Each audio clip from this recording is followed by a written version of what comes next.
check your work after each section. You should play the recording right through without stopping. The test is in 4 sections. Write all your answers on the listening question pages.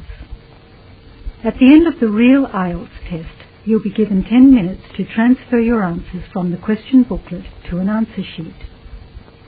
You should be prepared to do this with the practice test. Now turn to Section 1. Section 1. You will hear a conversation between a clerk from a moving company and a woman who wants to relocate to the United States.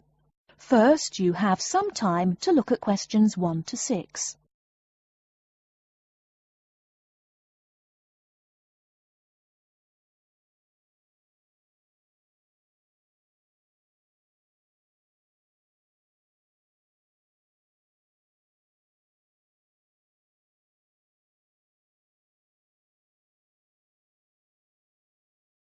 You will see that there is an example which has been done for you. On this occasion only, the conversation relating to this will be played first. Good morning, ma'am, and welcome to Australia's moving experience. How can I help you? Well, I hope you can help me. I'm so up in the air right now. Just calm down now. Let me guess. You're moving and it has you a little confused. That's it exactly. You see, I'm relocating to the United States next month, and I'm having a hard time getting organised. Here, fill out your name and address and let me ask you a few questions. Oh, what should I call you? My name is Jane Bond. The woman says that her full name is Jane Bond, so Jane Bond has been written in the space. Now we shall begin. You should answer the questions as you listen, because you will not hear the recording a second time. Listen carefully and answer questions 1 to 6.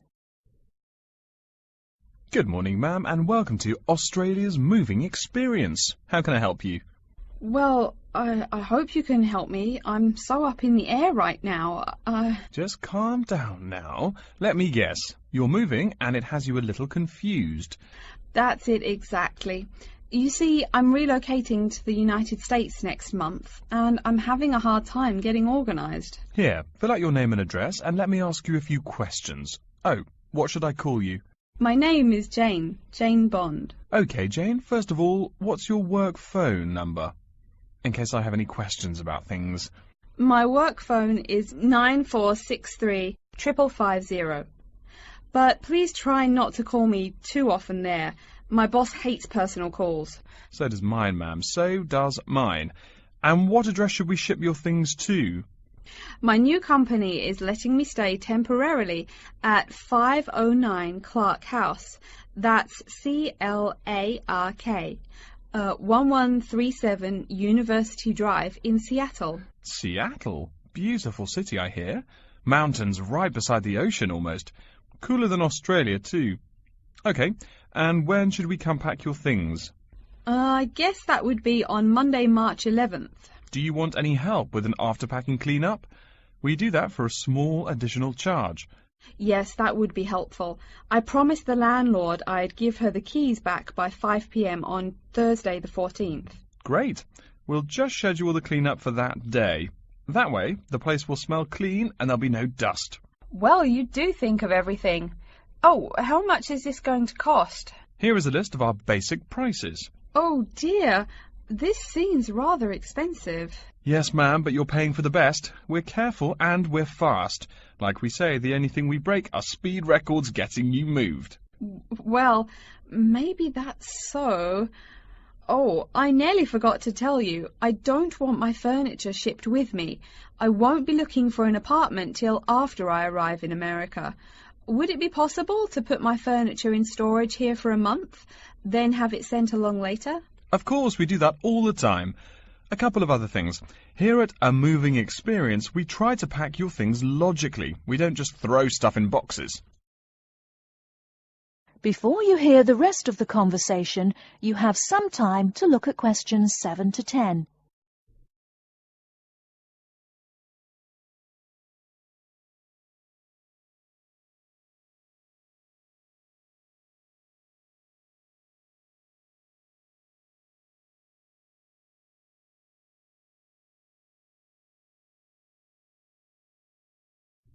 Now listen and answer questions 7 to 10. Do you have any special requests? You know, things you want packed in some special place, so you know where to find them. Like what? Oh, I don't know, things like dishes maybe. Not to be rude, but you look like a lady who likes to eat. Ah, yes, I need my dishes and things where I can find them quickly. Great. We'll put those dishes and cutlery in what we call the emergency pack. Can you think of anything else? I do have an antique tea kettle my great-grandmother gave my mother. I wouldn't want to lose that. So I guess you'd better put that in storage with the furniture. Grandma's tea kettle with the furniture. Got it. Say, how about things like your alarm clock? You don't want to miss your plane on the big day, right? Well, you certainly think of everything. Yes, that's right. I'll also need my alarm clock where I can find it. Fine, we'll put that in your personal package. And of course, we'll give you a list of where we pack everything. So all you'll have to do on Thursday the 14th is grab your luggage on your way out the door. I couldn't help noticing the new CD player you're carrying. Is that a Samsung? Why, yes it is. One of their best. Cost me nearly $100, it did. Do you want to take special care of it? I mean, it's brand new. Take care of it, but nothing special. You can just put it in storage with the furniture.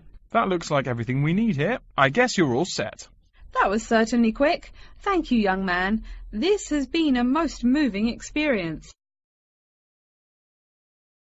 That is the end of section 1. You now have half a minute to check your answers.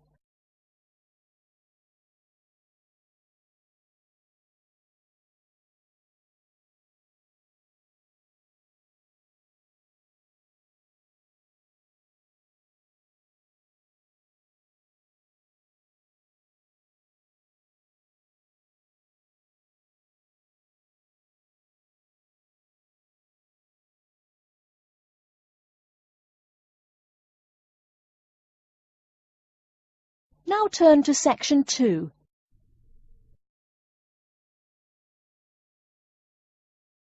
Section 2. You'll hear an introduction to a conference on computer system language learning. First, you have some time to look at questions 11 to 16.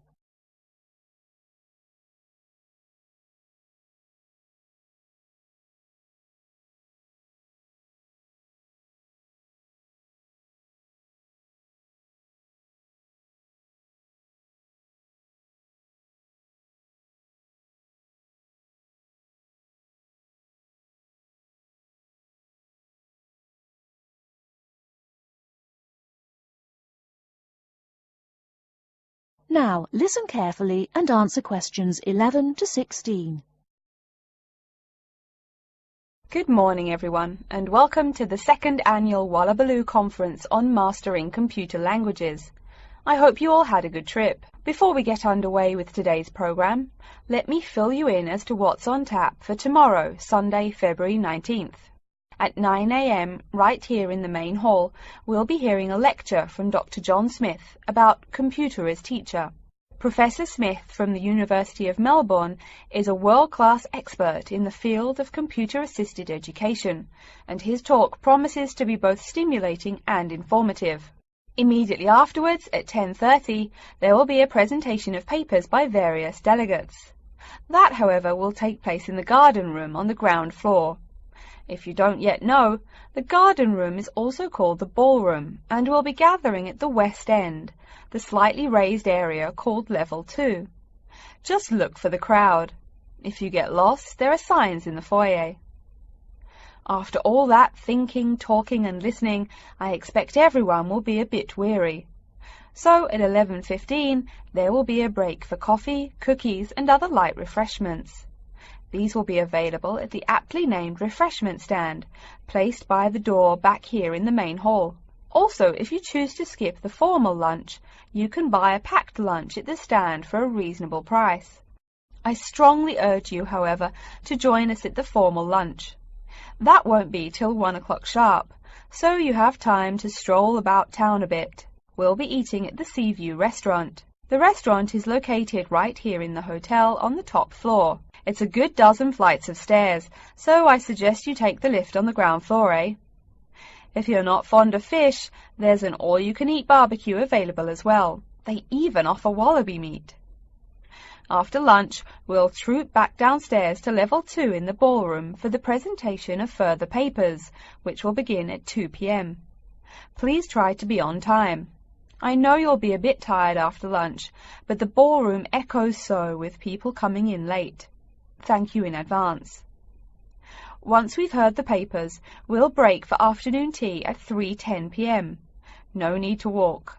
The manager of the refreshment stand has graciously agreed to have tea served in the ballroom. He's even promised us some special scones, baked from a recipe of his dear old Scottish grandmother. Then, tea being drunk and scones munched, we'll retire here to the main hall for some closing remarks and questions. So, by 5 o'clock, we should have the conference wrapped up. But the fun isn't over. This is Australia, mates. We'll be flocking to the hotel's own Palm Lounge on the east side of the foyer for an informal reception. You can relax, mingle with the other delegates, and let your hair down a bit. This will run from 5:10 to 6:10, though you're free to stay as long as you like. The lounge manager has informed me that for the duration of the actual reception, you can have all-you-can-drink beer for $20 with purchase of an advance ticket. Before you hear the rest of the talk, you have some time to look at questions 17 to 20.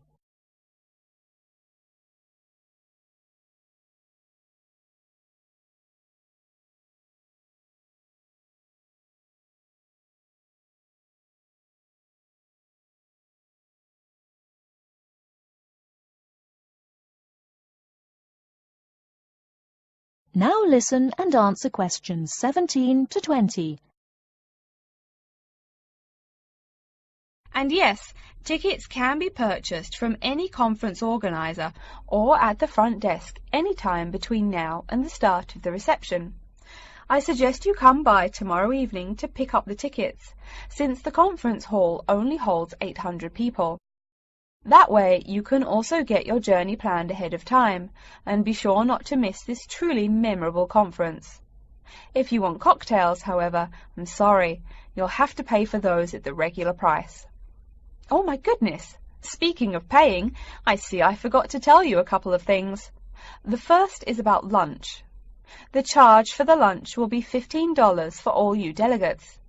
If you have guests with you, the cost is $25 for the general public and $6.50 for children under the age of 10. That's $15 each, not total for everyone. Another item is about the lunch menu. I very much urge you to try the fish. I mean, look at the restaurant's name, the Sea View. As the name suggests, it is a famous seafood restaurant. The chef is a Basque from Spain, and he really gets quite put out when people ignore his fish specialities for burgers or barbecue. If fish isn't your thing, though, try the steak. He makes an exquisite filet mignon topped with blue cheese and mushrooms. Finally, if you'd like to buy a ticket, you can have both lunch and unlimited beer for $35. I should have mentioned that earlier, but I am a bit forgetful. Maybe I should avoid the beer after the conference, eh? Well, I've said my bit. Are there any questions? That is the end of section 2. You now have half a minute to check your answers.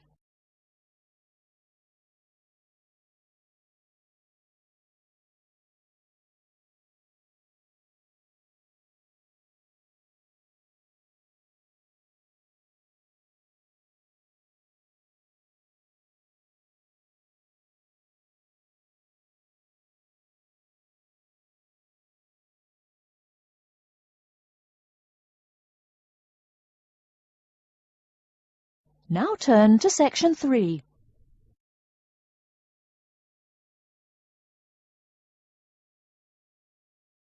Section 3. You will hear a student called Tina asking Professor Van Diesen for advice on choosing courses.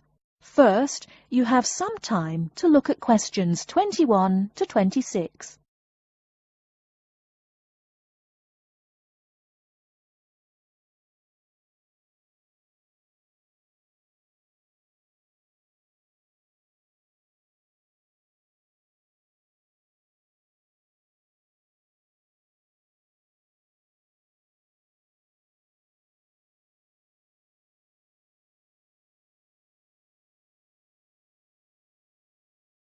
Now listen carefully and answer questions 21 to 26. Hello, are you Professor Van Diesen? Yes, I am. And who might you be? Oh, sorry, my name is Tina. I'm a freshman here. They told me I should ask you for advice in choosing courses. Well, that's part of what I'm here for. Please come in and sit down. Now, what are your questions? I almost don't know. Everything is so confusing. Like, what is a specialized course? Oh, easy. A specialized course is one that is compulsory, meaning it's a requirement for your major, and regular, so you can't place out by taking a proficiency exam. That sounds pretty strict. Then what are all these general courses? I seem to have to take so many. Nothing to be alarmed over. These are courses open to all students and not directly related to your major. The university offers these general courses to choose so that you can become more well-rounded individuals. For example, I see you're a microbiology major, so it might be a good idea to take some literature or history courses so that you can know something besides all science. You mean these courses are like for fun? That might be one way to look at it, but don't tell the literature professor such a thing. Think of a general course as the opposite of a specified course. A specified course is one that pertains directly to your major. So, can I take any microbiology course I want? Let's see. Oh, those courses used to be open to microbiology students only. The good thing is now it's open to students on a flexible schedule, so it's not only for full-time students. So the answer is yes, if you have the instructor's permission. May I ask you why you chose microbiology? Well, I also like plain old biology too. You know, full-size animals. I might even become a veterinarian. Could I take some biology classes? Well, they are open to full-time students only, which I believe is what you are. I don't know how a freshman would get along with microbiology, though. I mean, most of the students presently looking into it are from off-campus. Off-campus? Yes, you know, people who use it in their work at hospitals, laboratories, even a police detective. Why did you choose microbiology, if I may ask? I don't think you quite answered that. Well, eventually I want to be a doctor. At least my dad tells me so. If I may say so, young lady, you seem a little uncertain. Still, I think that might be a good idea for a career. Of course, if you're thinking about being either a doctor or a vet, you should take some medical science classes before you even think of applying to med school. Great! What should I take? There is one small problem. The new medical sciences building is under construction, so there are no experimental facilities available until next year. I'm afraid you'll have to wait, but don't forget to take those courses at the first opportunity. Oh, bummer. Is there any other course you'd recommend for someone like me? Well, since you seem to like animals, have you ever thought about looking into environmental science? No, I never really thought about it before. Is it worthwhile? Quite. In fact, it's the fastest-growing subject on this campus. Before you hear the rest of the talk, you have some time to look at questions 27 to 30.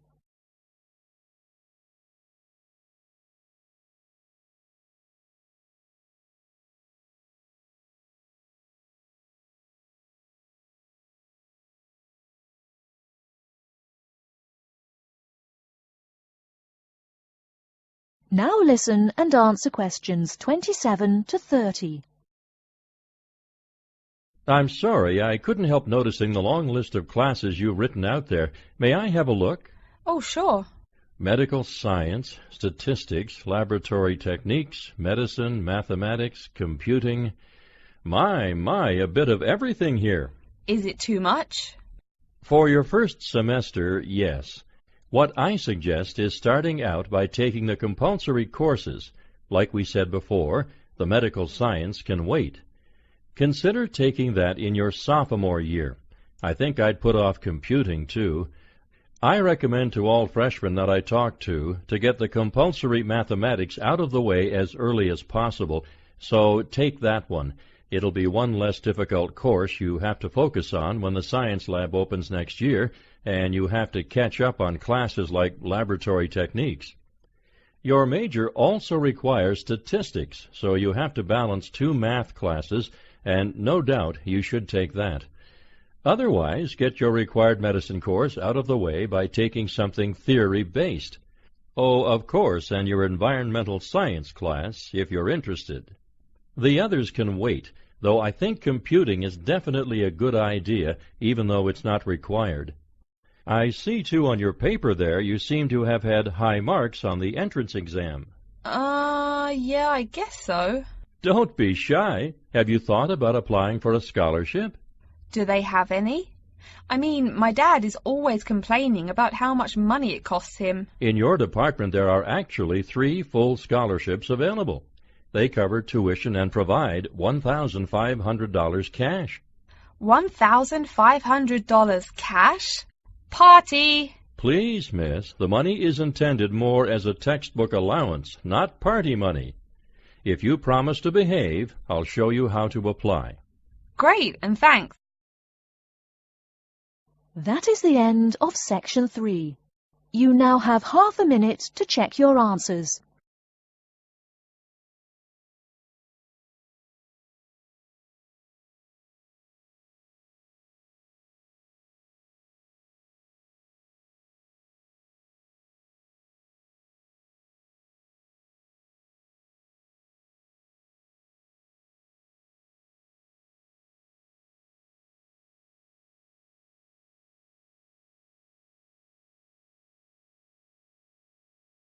Now turn to Section 4.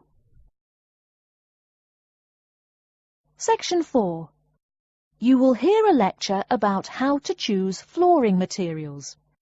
First, you have some time to look at questions 31 to 40.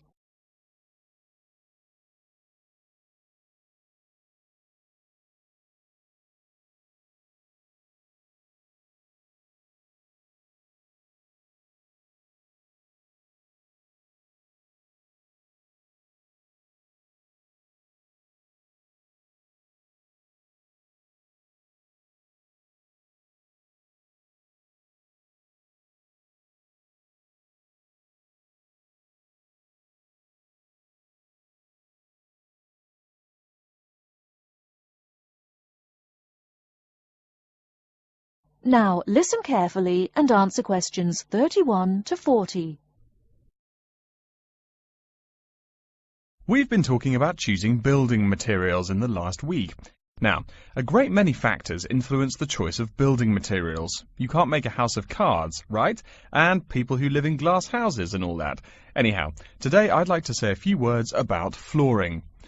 Some artificial materials can be used, like plastic for instance, which offer mixed blessings when used as a flooring surface. On the one hand, plastic is cheaper than nearly any other alternative, short of bare ground. Plastic also does not warp like wood. On the other hand, the best that can be said about plastic is that it looks like wood or stone. However, it cannot replace the real materials. As I have mentioned, I'm fixing up a new house.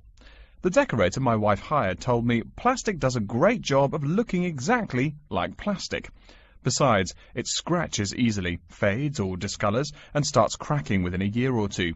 So, if you're fitting out a sleazy hotel or plan to live in a trailer park, go with the plastic. Really though, for all intents and purposes, this leaves us with wood or stone as choices for flooring. Stone and wood are alike in at least one respect. Both go through processing before they can be put to use. Since few of us cut our own lumber or quarry our own stone, this is not perhaps a pressing concern. Still, do-it-yourselfers would do well to remember to buy only properly seasoned wood. Unseasoned wood warps, and a warped floor quickly becomes firewood, and its owner quickly becomes poorer. Likewise, except for dull-hued materials like slate or sandstone, most stone floors are polished before installation. The choice goes well beyond just wood or stone. Each type requires many further considerations. A few special remarks are called for when considering wood. For example, as always, aesthetics, personal taste and layout all play roles, as well as the type of house or room. Oh, and certainly don't forget the cost. When it comes to cost, a rule of thumb is that the softer and less exotic the wood, the lower the cost. In the US, for instance, pine is both ubiquitous and cheap. Mahogany is imported and exorbitantly expensive. If you're on any kind of budget when remodeling, it's really helpful to remember to go for the softer woods. Aside from cost, there are still lots of different factors that are important in choosing the best flooring for the job. Continuing with the example of wood, one must consider the effects of each type of wood on the mood of the room. When selecting the best wood to use, particular attention needs to be paid to its grain patterns, texture, and colour. In rooms where relaxation or deep thought is the aim, say bedrooms or the study, dark, strong-grained woods are the rule. Here, the grain ought to match the furniture for a feeling of homogeneity. In rooms where activity and motion are typical, the dining room or living room, lighter, finer-grained lumber is more suitable. In such a setting, the wood grain might be useful in offering a contrast to the furniture. This leads to a feel of subconscious excitement in keeping with the room's function. In either case, though, consult a decorator. It is a decorator's job to know what materials to use to fit the function of the room. Though some things about putting together a room are subjective and based on one's individual taste, materials appropriate to a room's function are much more straightforward. A decorator takes the needs of the customer and uses a mathematical formula rather than subjective words.